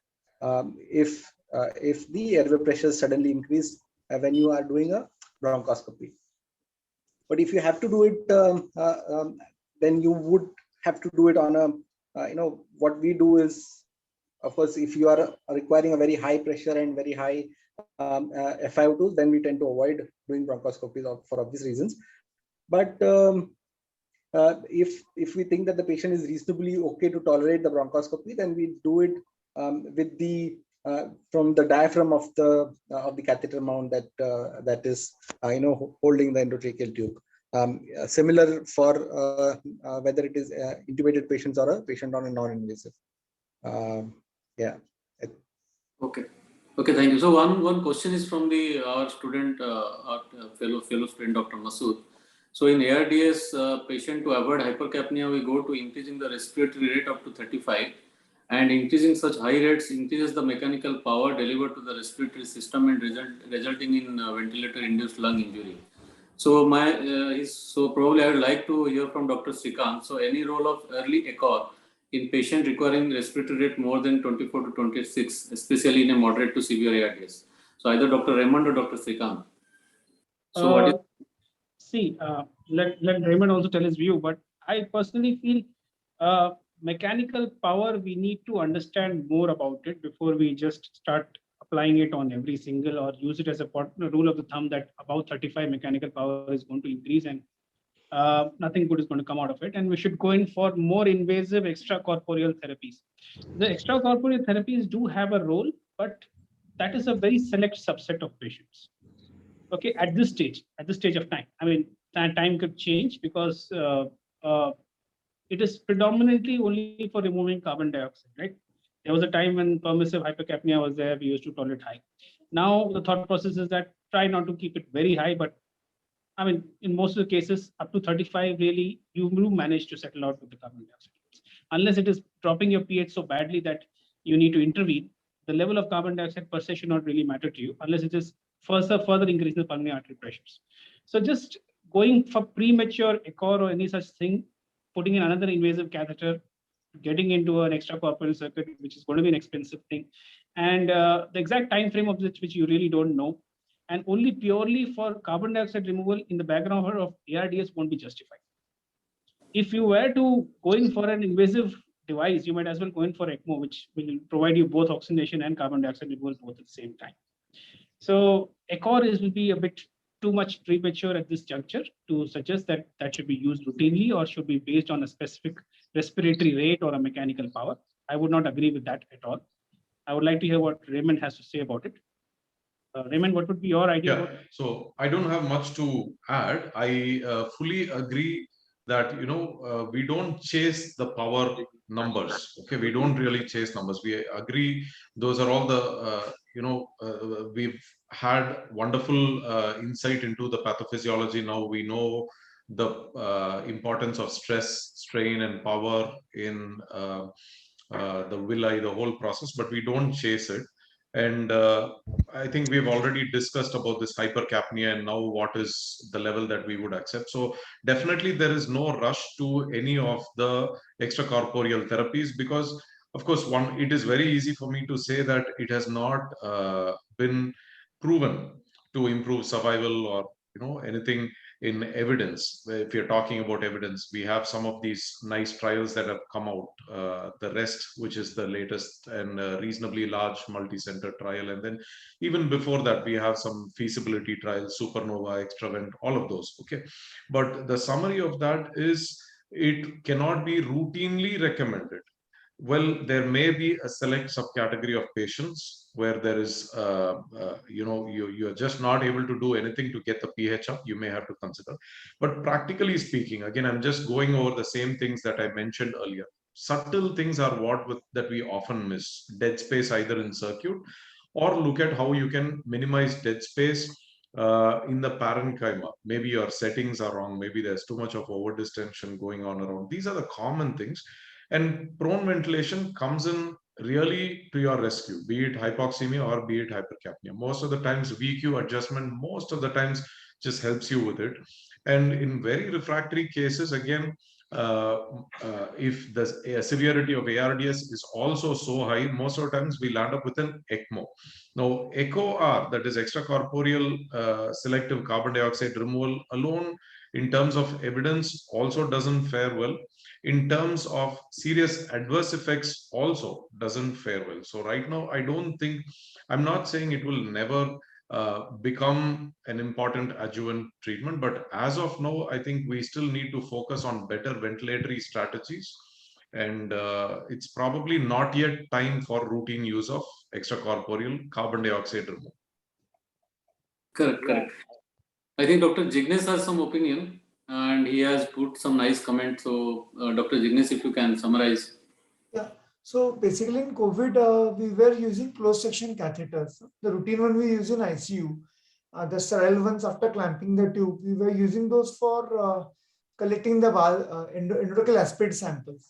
So basically it was to prevent aerosol generation disconnection, and the yield rate was significantly good. So we had a comparison of open ETT aspirate yield rates before COVID and ETT aspirate through closed section catheters. So at the end of closed section catheter, we used to put the mucus extractor and inject the saline, get the aspirate, and the yield rates are quite same.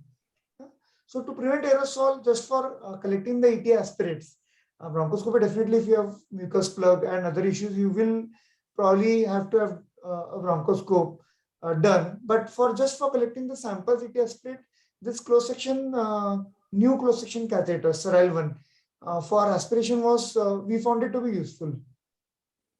Right. So another questions from one of the I think panel delegates, Akshata. So I think probably Dr. Chakko sir will be the best person to answer. Which mode to be used ideally when we check the diaphragmatic exertion, sir? Control or pressure support mode? Yes, to check for diaphragmatic excursion, obviously you would want the patient to be breathing spontaneously. And what is recommended is to have the patient on a low level of pressure support or just CPAP alone, and ask them to take a deep breath in and then look for the diaphragmatic thickening as well as excursion. So it will be, of course, on a spontaneous mode with a low level of pressure support or just CPAP alone. That's what I do routinely. And it seems to give you a reasonable impression as to how good the diaphragm is in terms of the ability to breathe spontaneously. Yes, thank you, sir. So diaphragmatic excursion, of course, between the DTI, diaphragmatic thickness index, and diaphragmatic excursion is one thing that we don't too much focus on, of course, like sir mentioned, in patients with assisted ventilation. Of Of course, the ideal way would be to put them on TPs, but I guess they would all be too sick to even tolerate that. In which case, probably, like Sir said, the low pressure support. But DTI is by and large maybe the factor that we look in patients with assisted ventilation, the thickness. Yes. I totally agree with Raymond, because the classical way to measure diaphragmatic excursion is in a spontaneously breathing patient without any kind of support, for that matter. So that will be the ideal and the appropriate way of measuring, because even the slightest amount of pressure support or some amount of positive pressure ventilation can artificially give you higher or better values of diaphragmatic excursion, because you really don't know how much was the patient's own effort and how much was the effort which was contributed because of the extra pressure which support which we're giving. So diaphragmatic excursion is classically on totally spontaneous breathing, probably on a TPs. That is one. So its role comes predominantly during weaning. You won't talk about diaphragmatic excursion otherwise. In fact, why would you even want to measure diaphragmatic excursion unless strength of contraction, unless you're talking about weaning in the first place? So when it comes down to weaning, when you want to tie a TP style or something, that's the time when you can actually go for a diaphragmatic excursion. If you're in the earlier stage of weaning, where you're just contemplating whether there is diaphragmatic weakness or not, that's where Raymond absolutely was right. The thickening fraction would be a better judge. There is a thickening fraction and there's a thickening index. So they are both have their own relevance. One is an absolute value of how much the thickening has occurred. Normal range being around 1.7 plus minus 0.4 as per most of the literature around. Anything less than say less than 1 would be actually a bit of a problem. When you talk about a fraction, it is inspiratory minus expiratory by expiratory to 100. So it's a ratio. And the ratio less than 20 would be really bad. Usually it's more than 30 to 40. So less than 20 is really bad. So if you have a thickening fraction which is less than 20%, your chance of failing weaning is very, very high. This parameter we can still use with some amount of pressure support. So it's found to be a bit more independent to the amount of ventilatory contributions. It's a better judge of your diaphragmatic thickness. But having said that, it's difficult to measure. There is interviewer variability. The reproducibility of this technique is still difficult for the novices. So, and remember, it's a fraction. So if you measure one value wrong, and then it's a division of two numbers. So the error range can be quite a lot. So these two things need to be kept in mind when you look for the functioning of the diaphragm, especially during weaning. And one word of caution for the benefit of trainees, even though we have started doing this more often these days, you should remember that just because one value is, let's say the diaphragmatic thickness index is less than 20% or less than 0.20, whatever it is, it doesn't mean that you will not extubate. If all other weaning indices are reasonably good, and if your person has actually tolerated the spontaneous breathing trial well, only this DTI is an outlier. That is not an indication that you will not extubate. Okay, so like none of the weaning predictor tests are individually superior to the other. The same holds good for diaphragmatic thickness index also. It has been observed that many of these people have a higher chances of failing. Maybe you would get a little smart, you start using prophylactic NIV on them soon after extubation, things like that. But you will not prevent, or you will not defer an extubation based only on this one criteria. Always take it as a package, take it as a patient. Yeah, absolutely. That will provoke you to apply some amount of positive pressure in the form of NIV post extubation. Yeah, that's true. Yeah. One more question is from Dr. Narendra. Is there any role of proning for patients who are on ECMO, who had failed proning sessions previously, and what is the timeline for proning and how long to carry it out? So any experience on proning on ECMO for severe ARDS patient? Yes, there have been literature and experience of personal also regarding proning, but mind you, it is a difficult task, especially with the number of tubes which is going there, but it's not impossible. First and foremost, one should understand that proning is totally possible in patients on ECMO. The idea is that one needs to be mindful of the two tubes plus your endotracheal tube or your tracheostomy tube, whatever you may have, and the number of people handling or keeping them secure should be much more. Having said that, if you are unable to achieve your oxygenation targets, which is usually about 85% on ECMO, if you're unable to achieve that, and there is still some scope of recruitability in the form of proning, one can attempt proning. There's been a paper and a case series also regarding the safety and efficacy of proning on patients with VV ECMO, and they have actually shown that yes, it is possible, it is safe, it is feasible. But mind you, there is a pure ECMO center which is very well tuned to handle complications with regard to sudden decannulation or sudden removal or kinking or blockade or stoppage of the catheters. So these things should be kept in mind. When on ECMO, the lung is kept open. It's at rest, but it's kept open. So if your ECMO is unable to achieve its targets of oxygenation, maybe because of recirculation, maybe because of other factors, and all the troubleshooting has been done from the technical aspects of echo, then proning is one more resort which we can indulge to. And this has been done during this current COVID pandemic only. It was not a big thing before, but now in this COVID pandemic, people have resorted to that as well. But that will be very much bottom of the line. It will be first troubleshooting in other ways to improve your oxygenation by the means. Yes. So the last question is to, I think, Jaco sir. Sir, can you please enlighten on the lung aeration score? And means what is the idea behind the lung aeration score? How do you utilize it in the clinical practice? The ultrasonography based aeration is based on whether you can see a normal lung pattern, discrete B lines, coalescent B lines, or the tissue sign. So you grade it based on an increasing scale, starting from the normal lung to discrete B lines, to coalescent B lines, to the tissue sign with air bronchogram. So that's the way you grade it. Right. So I think we have almost covered almost all the questions, and I'll just request our last student representative, Dr. Alokik, to just have a summarize of all the trials on the ARDS in a nutshell. And after that, we'll be closing down. This is for our DNB students and the fellows. So Dr. Alokik is there. Dr. Alokik, you are there?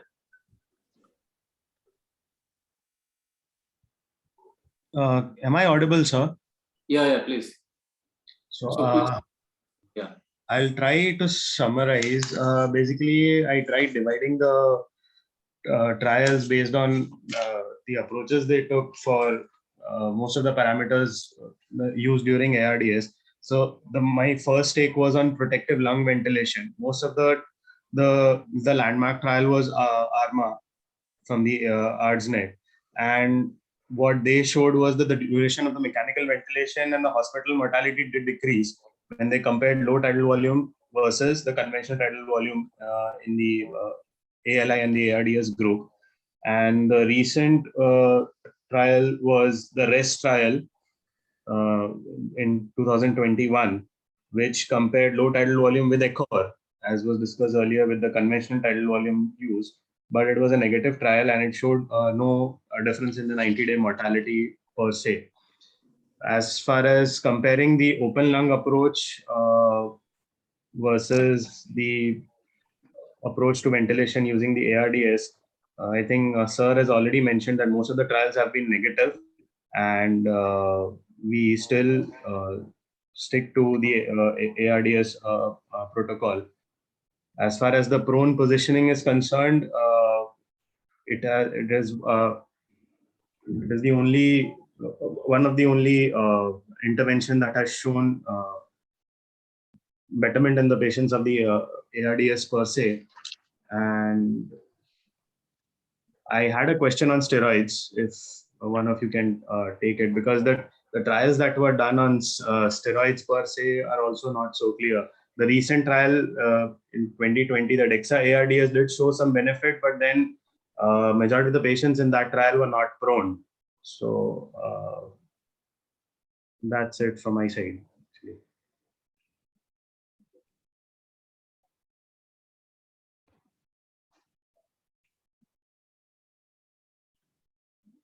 So Dr. Seal, what is the take on steroid, your take on steroid in ARDS?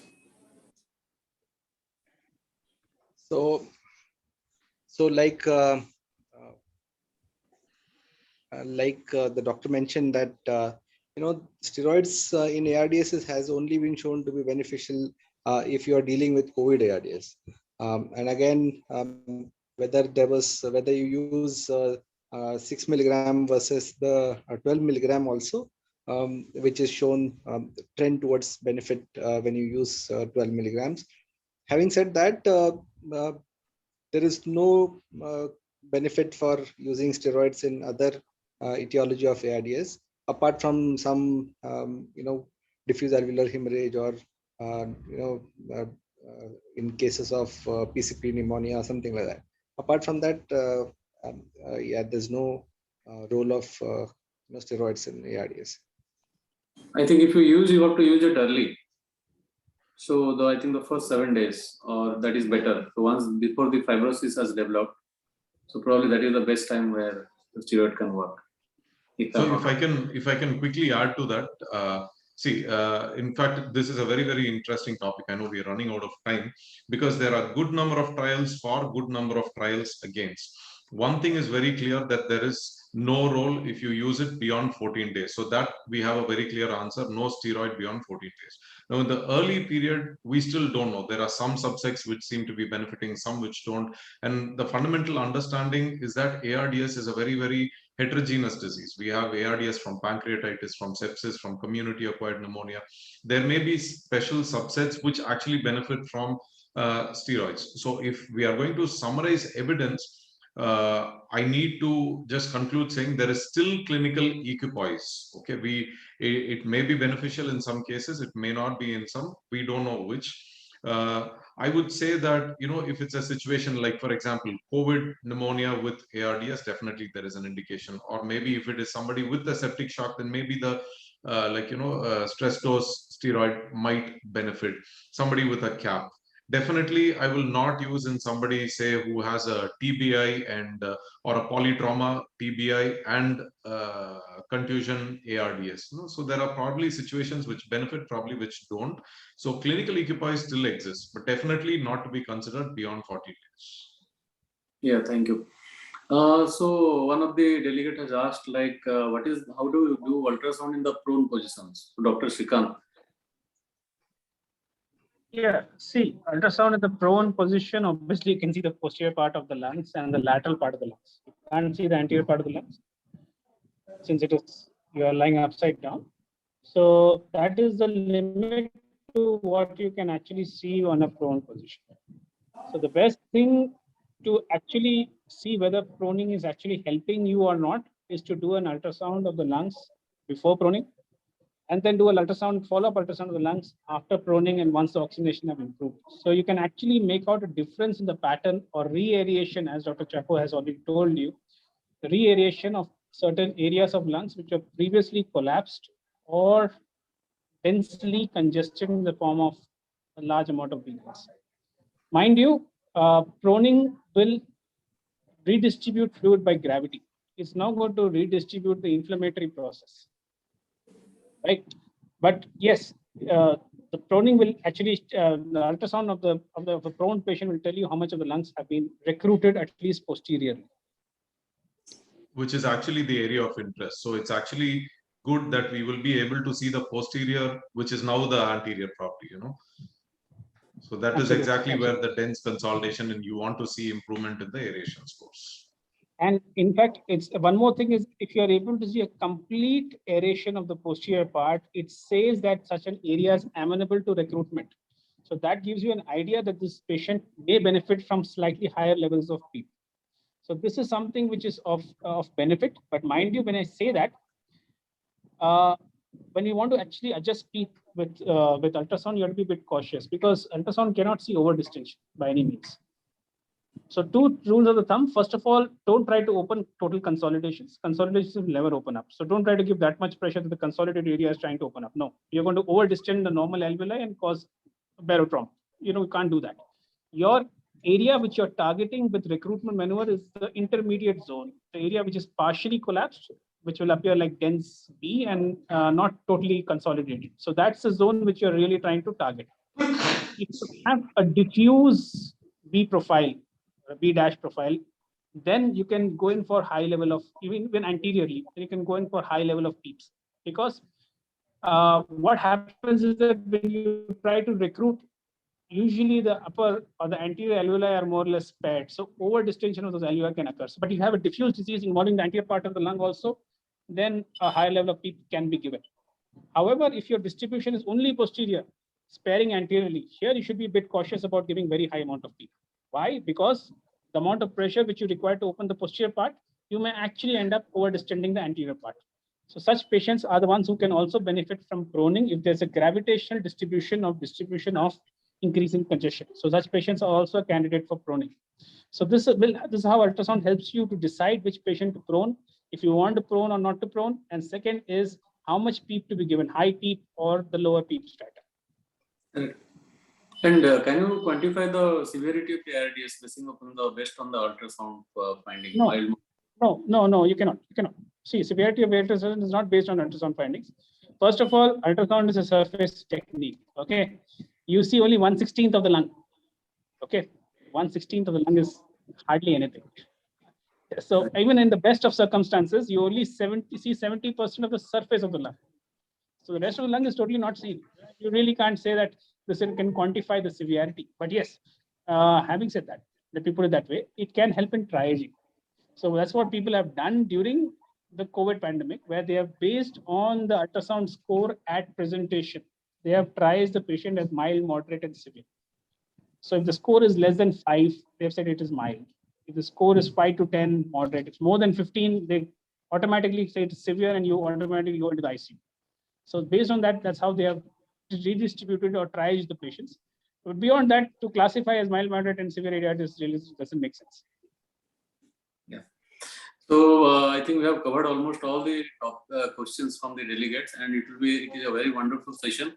I really thank you all the panelists, Dr. Srikanth, Dr. Raymond, Dr. Steele, Dr. Alokik, and I also thanks to all the delegates who have attended today's session. And we look forward more and more such session and in fact we are doing such kind of academic activity every week. So we'll be sharing the link, and I request all of you to join, sir. And thank you from our side, from the Apollo Hospital, and from our department also. Thank you, Dr. Srikanth, Dr. Raymond, and Dr. Steele. Thank you. Thank you so much. Thank you. Thank you. Thank you. Thanks.